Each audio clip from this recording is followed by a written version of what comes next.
Good day, and welcome to The Story Behind the Stories. I'm Ken Waddell, publisher of the Neepawa Banner and Neepawa Press.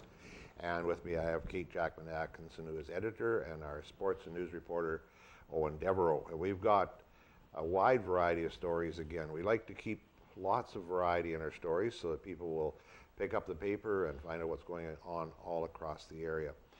So down close to home, Kate, you are involved with the Beautiful Plains Community Foundation. You are actually treasurer, are you not? I am, yeah. I do sit on the board and I'm the treasurer. You don't get to make the decisions about where to spend the money. No, I have been on the grants committee before, and it was a really interesting opportunity. You know, you think being in the newspaper, you've got a pretty good idea of the projects that are going on in our community. But I found out a whole lot more about things I had no idea that people were trying to make a reality, and that was a really interesting opportunity. I was not on the grants committee this year, so I got to be as surprised as everyone else when a couple of weeks ago the foundation had held their annual grants luncheon, and they gave out $129,314. How much again? $129,314. Wow. That's a lot of money. Yeah, so actually the money that they gave out was split into, kind of came from four different sources. So we have the designated fund, which are the funds that people donate to benefit a specific organization. So the museum has one that benefits them in particular. There's one for the hospital, one for Country Meadows. So those designated funds, there was, I believe it was about $69,000 that was given out in designated fund grants, and those will fund operations or special purchases. The hospital is actually one of the biggest beneficiaries, or has the biggest fund, and I know that Jocelyn Shepard, who is the care team manager there, said that we would not have a lot of the things that we do at our hospital were it not for this fund. So that's kind of nice to see community dollars really hard at work buying things that the health authority wouldn't otherwise purchase for us. Cool. So then there's the community fund, which is sort of undesignated dollars, which each year the grants committee gets to decide how they're going to allocate that money. I don't know what the grant request was this year. I know a couple of years ago the total requests were about 2 or 3 times as much as the total money available. So that's, it's hard when you have to pick and choose when there's a lot of valuable projects. And supported a wide variety of things. There was some, capital exterior renovations at the museum and the Roxy Theatre. There was actually quite a bit of support for local childcare expansions for both Buds in Bloom and Early Learning Neepawa. They both got some grants to help build their new buildings, their new facilities. Kind of a wide range of things. Archives got some money. Kind of nice to see just the breadth of things going on in our community. That's a good point, Kate. I'm genuinely surprised each and every year when the grants come out and just seeing the wide swath of different organizations. They're doing just so many amazing things in the community. So many really interesting projects going on, and it's really neat. It's really neat to be able to see that there is a way for these projects to move forward, because like all not-for-profits, they're all operating on a pretty thin budget. Well, what year did the I can't remember exactly. I know roughly. When did the foundation start up? It's about 27 years old, because a couple of years ago we celebrated our 25th anniversary. I can't remember exactly. I should know exactly the year it started. Early 90s. Yeah. Yeah. Yeah, but we've celebrated 25 years already. Because I remember being on duty as a reporter at the council meeting back in the 90s when Mrs. Drayson made the first presentation to council, presented the idea, and I don't think anybody else did either, had no idea how well it would be received and how well it would be utilized in the community. Now, do they also handle, correct me on this one or remind me on this one, do they also handle the Sayward Estate funds? Yes, they do. Yeah, that's handled by the foundation as well. That was an interesting story because Mr. Sayward was a bachelor who farmed with his parents until they were very old, and then he lived on the farm till he was quite an old man south of Wellwood. And his mother received really, really good care both in the old Eastview Lodge, in his opinion, and I'm sure it was, and in Neepawa Hospital. Then he himself followed in her footsteps to Eastview Lodge and to Neepawa Hospital. And because of the good care that he received here, He donated $1 million out of his estate, and that wasn't all there was to the estate. The man had accumulated a lot of wealth over the years, and he donated $1 million to the, which is now handled by the foundation. It's That is one interesting. of those designated funds. Yeah, towards the hospital, Yeah, or towards healthcare. Healthcare and yeah.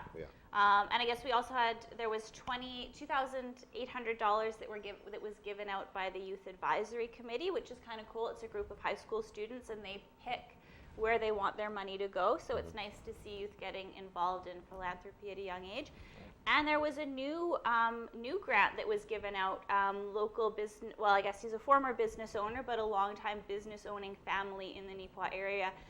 Gaynor Vivian established a new fund last year that's a flow-through fund. So for most of the other funds, the interest that's accumulated on the investment is given out as grants.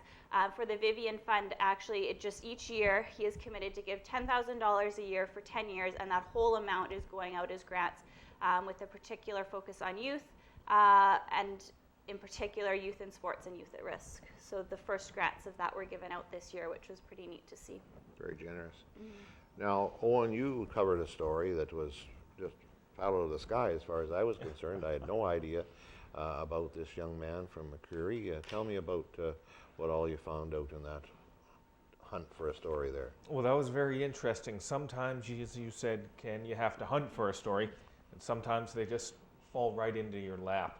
This is one of those cases where it fell right into my lap. A lovely couple came into the Neepawa Banner one day and said, we had seen one of your stories that had been done in the Neepawa Banner before. It was actually done by another reporter about an actress in Hollywood. And they found it so interesting, and they suggested their son, David Ronson, who's been doing some just amazing things out in Vancouver, also known as Hollywood North, because of so many different productions that go on there. He's been working there for well over a decade, doing work as a producer, as an assistant director, and doing directing work as well. It's obviously a very fascinating field, being able to do something like that. And it's something he's been interested in since he was a kid.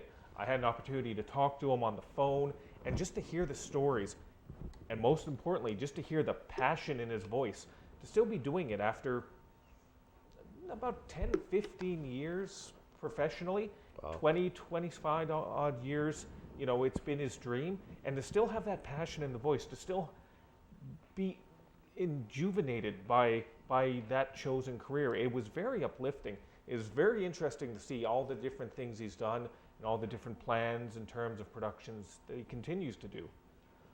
One thing that was interesting was a children's production that he's involved with as an associate director called Scout and the Gumboot Kids. If you haven't heard of it, check it out. It is on CBC. It's part of the children's television block that's on CBC television. These 5-minute little things that are a combination of live action and stop motion animation that teaches children about the wonders of the environment, the wonders of the wilderness, and just being outside and exploring nature. It's a great message, and they make it fun as well. I watched about a half dozen of them at work. They were giving me some trouble about watching a children's show at work. But, you know, it was research, I swear. Anything in the name of research. Exactly. It was fascinating to watch. They're great educational shows, but they were fun as well. The work he's doing right now on that, he's got several other projects on the go. It was really interesting to learn about it, and hopefully you find it to be an interesting read. It's a fascinating individual, and from small town Manitoba to Hollywood North, that's an incredible journey. What I thought was really interesting about that is you look at how he got his start, and it kind of sends a message that even if you're growing up in, you know, he was making films, you know, with his friends. It was not really any different experience than any other, you know, young person could have in rural Manitoba. And I thought that was really nice to see that, you know, you may grow up a long way from Hollywood or Hollywood North, but that there is a pathway that, you know, if you have some passion and some drive, that you can get there. And I think that's pretty inspiring too. That's right. Sometimes a lot of people think, well, I can't make it. I can't achieve that. I'm from a small town in Manitoba or Ontario or wherever. But that's not the case. If you have a dream, if you want to pursue it, you have to actively go after it. He actively went after it. He was smart about it, though, as well.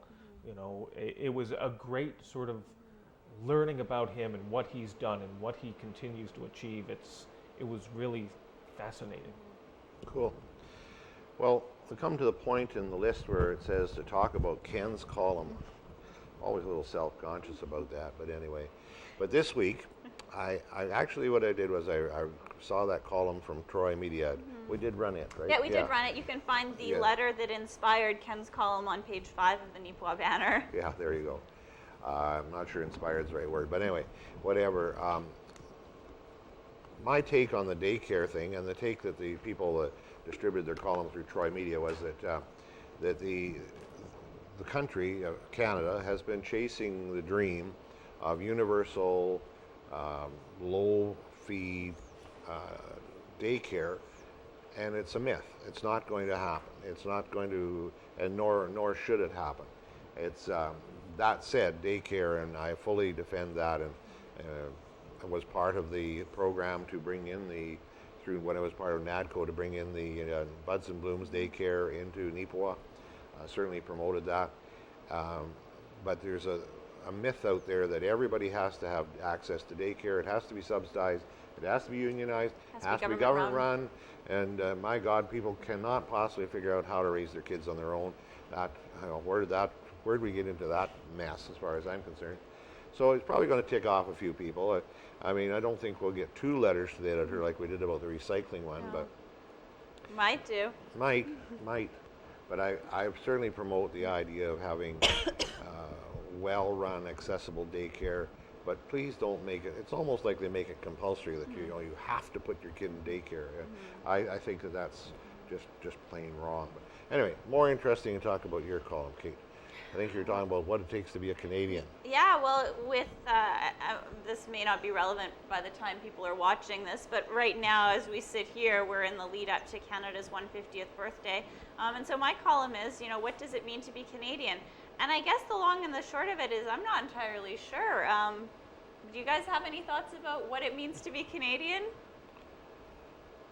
And you've got an interesting perspective on this. It's an interesting one, yes, because I wasn't born here. I was born in Ireland. I became a Canadian citizen when I was 20 years old. So I had to go through all the hoops. I had to run through all the tests. Did you pass? Did you pass? I passed. Are you here illegally? I passed. You can't kick me out now. There you go. For me, as sort of, and again, for so many people in Neepawa who are arrivals to the, being Canadian means opportunity to me, because this country gave my family and gave me opportunities that I wouldn't have had if I lived back in Ireland. I love the country, but I love Canada more because it gave my family a chance. That's pretty common with a lot of Canadians. I mean, even myself, I was born here and my parents were born here, but they still came here from somewhere else, and then in a lot of ways being Canadian is a comparison to somewhere else. There's more opportunities than where you came from, or there's more safety or security, or so I think that's an interesting thing about being Canadian, is also about being something else too. Kate, let me ask, do you think Canadians maybe sometimes take being Canadian for granted? I would say for sure. Yeah, I think so. I mean, I think I probably do. You read stories about things that are going on elsewhere in the world, and then you stop and think about just how fortunate someone like myself is to live in this country, to be a citizen, to have the rights that all Canadian citizens enjoy. It was interesting that the presentation yesterday at the Rotary Club by Jamie Denbo about farming in Brazil, and how they've developed a lot of new areas. And it was pretty shocking to everybody there because, and this is less than 50 years ago, when they were trying to make more land, so to speak, that he said it wasn't unusual for a farmer or a farmer's consultant, an agronomist or whatever, to be shot by sniper fire in Brazil over competition and jealousy, etc., for land. And I thought, whoa, 50 years ago, that happened in the United States in the 1880s, 1890s maybe. There was a little bit of that in Canada 1870s, 1880s, but very, very little. I think that the definition of what it takes to be a Canadian, first of all, you have to be attached to the country of Canada. And whether you've been here for 3 years or 3 generations, you feel a certain attachment for the land, for the geographic area, and it is distinctive. It's not totally unique, but it is distinctive. I think that the other thing too is that in my background, my father was not born here, my mother was. My father came as a child, but all my grandparents were born in Scotland. But I was intrigued what you said, though, Owen, about opportunity. Certainly some countries, people move from certain countries to come here, and it's pretty obvious that it's opportunity. I'm so surprised at your comment about opportunity from Ireland, because Ireland, I thought, was pretty progressive and a fairly good economy. It is extremely progressive, but at the time, the economy was not what it was, especially not what it is in Canada. Okay. It just, in terms of opportunities, they're there, but not to the same scope. How old were you when you came to Canada? I was only just under a year old, so so you don't memory of living there as such. You've been back, but you've never. Oh yes, but I'm pretty much Canadian. Yeah, cool. Now you're the sports guy. Tell us about sports. We've got several things: mosquito, baseball, Yellowhead Chiefs. Yep. Lots of stuff this week. As a Canadian, let's talk about America's national pastime first, baseball. There you go. No hockey this week. Oh yeah, he's getting to it. we're we getting are there. getting. That's true. There's always hockey. But first, let's talk about a little bit of baseball. Nipaw's Mosquitoes baseball team, they have all the different levels, the Mosquito, Pee-wee, and so on and so forth, Bantam. The Mosquito team, they were involved in the regional tournament just a few weeks ago. It occurred out in Hamiota, and they were competing, and we got to give them a shout out. Congratulations. The Nipawa Mosquitoes ended up winning the whole thing. So they're going to be representing the Midwest region at the provincials.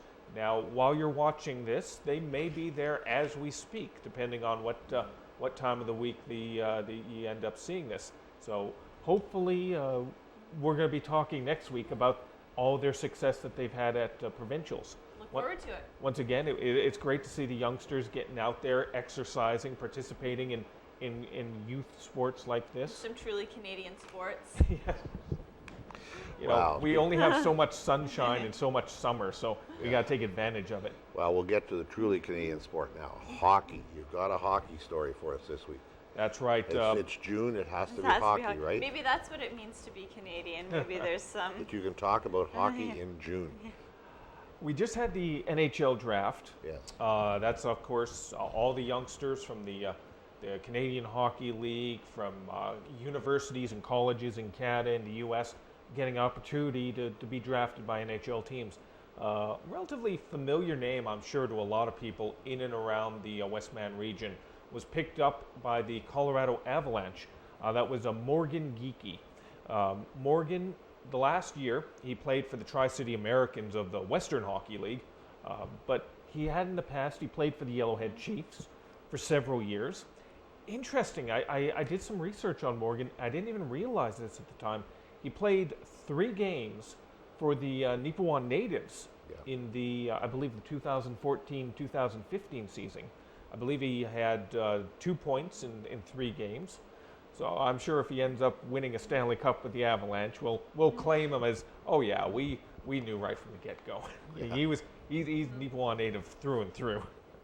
But it was interesting just to see all the effort, all the work, because these are still just young kids.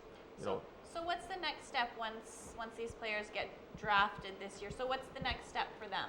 Well, usually with a player, Morgan, if I remember correctly, let me check my notes on this, 18 years old, and sorry to put you on the spot. He was drafted in the 3rd round. Now, there's 7 rounds, I believe, in the NHL draft right now. Upper echelon, the 1st, 2nd, 3rd round, most likely they're going to spend a year in the American Hockey League. That's the sort of the lower tier, just below the National Hockey League. So they'll spend a year or 2 down there, getting used to, because playing in the NHL is obviously much different from playing in the juniors. Just get the experience in there. So he might not be on the team this year, but in the next couple years, we might see the name Geekie on the back of a Colorado Avalanche jersey. Now, AHL, is that where the Moose play in? That is where Yeah, the Moose okay. play, Ken. Yes, that's right. Thought so. Yep. Cool. Yeah, I know that one local hockey observer said that young Mr. Geekie, how'd he put it? He said he got really good really fast. Yes. Like he did play with the natives there, those 2 or 3 games, but he was good, but he moved up real fast. So that's cool. Okay, we're going to talk about sports now. We're going to talk about dead people. Yeah. Are we going to talk about dead people, Yeah, we or can just ta- about the cemetery? Well, we're actually going to talk about both. Okay.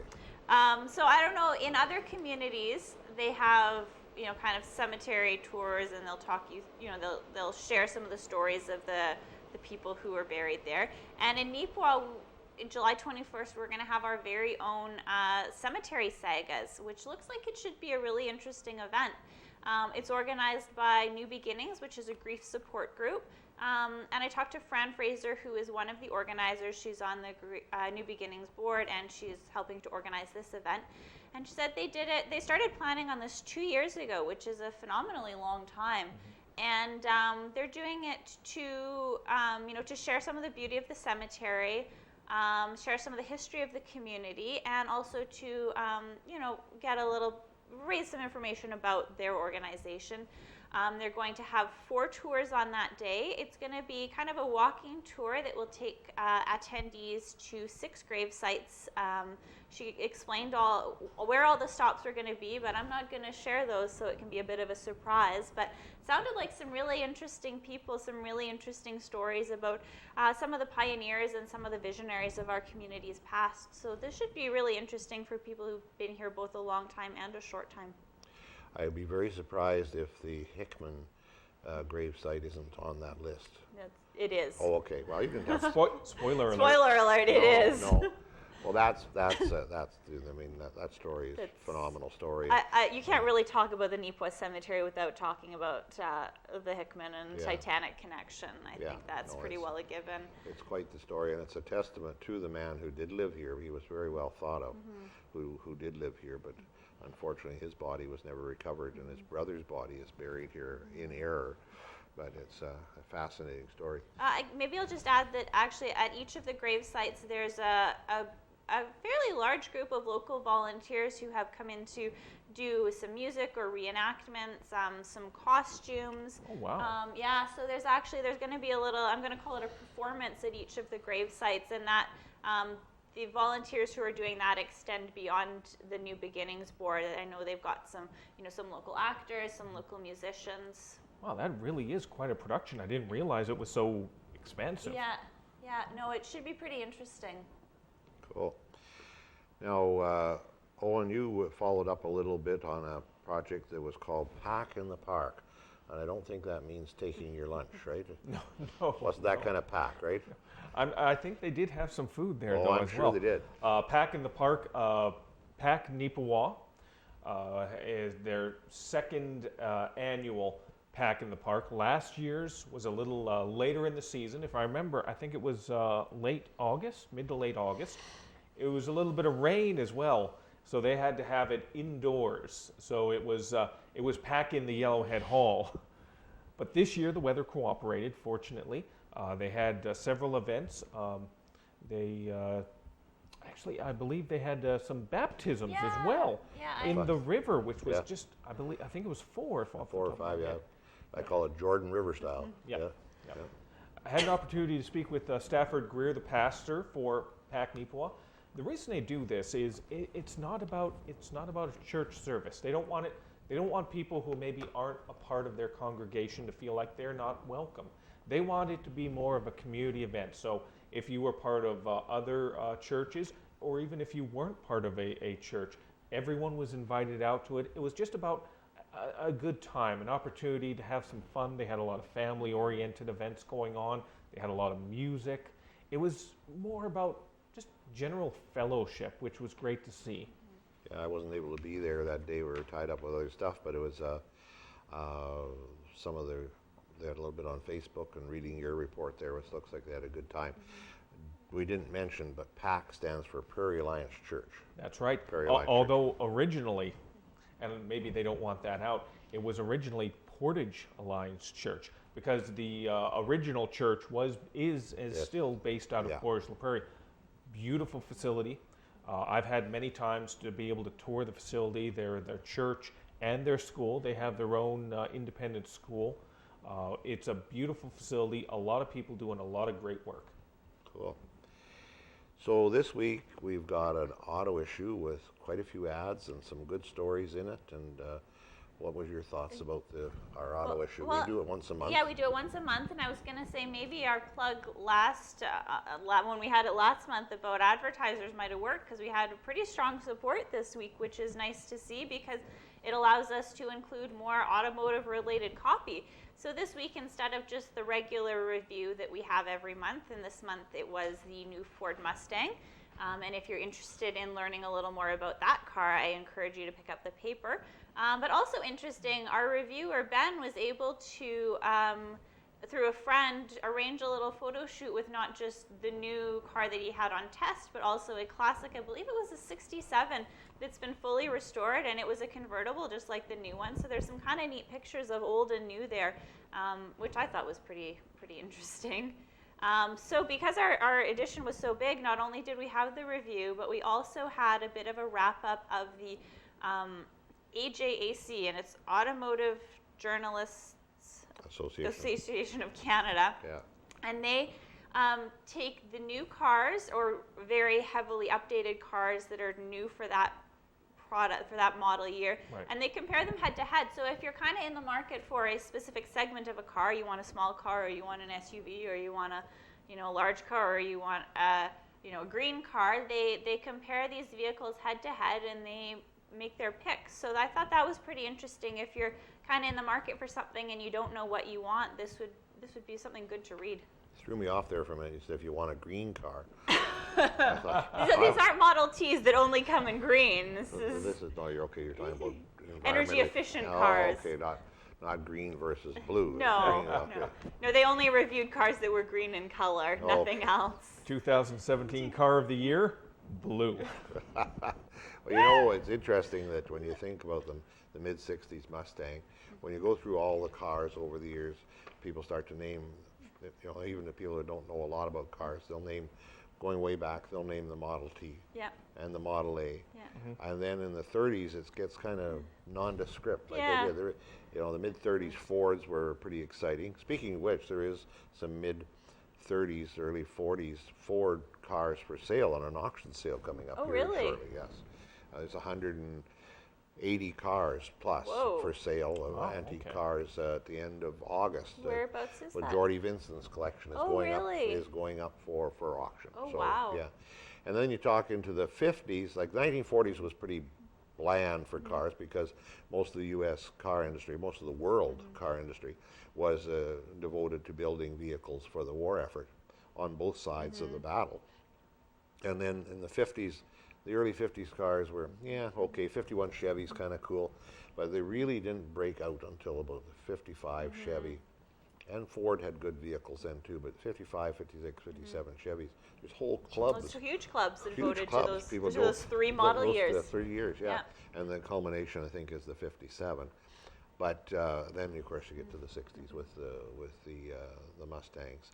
And The car Yeah. that launched the pony car revolution. yes, yeah. And the Corvettes. I'm a Corvette guy. yes. No disrespect to the Mustang, but let's not forget Chevy. Yes, yeah, no, there's some really neat cars there. So, anyway, we'll a wide variety of topics this Yeah. week, and thank you for that. We'll be back. We plan to be back next week. We have not really any idea what we're going to be talking about next Sure, week. we'll figure it out sometime between then and now. There are those who say we have no idea what we're talking about now, so that's okay. And they may have a point. They but may have a point.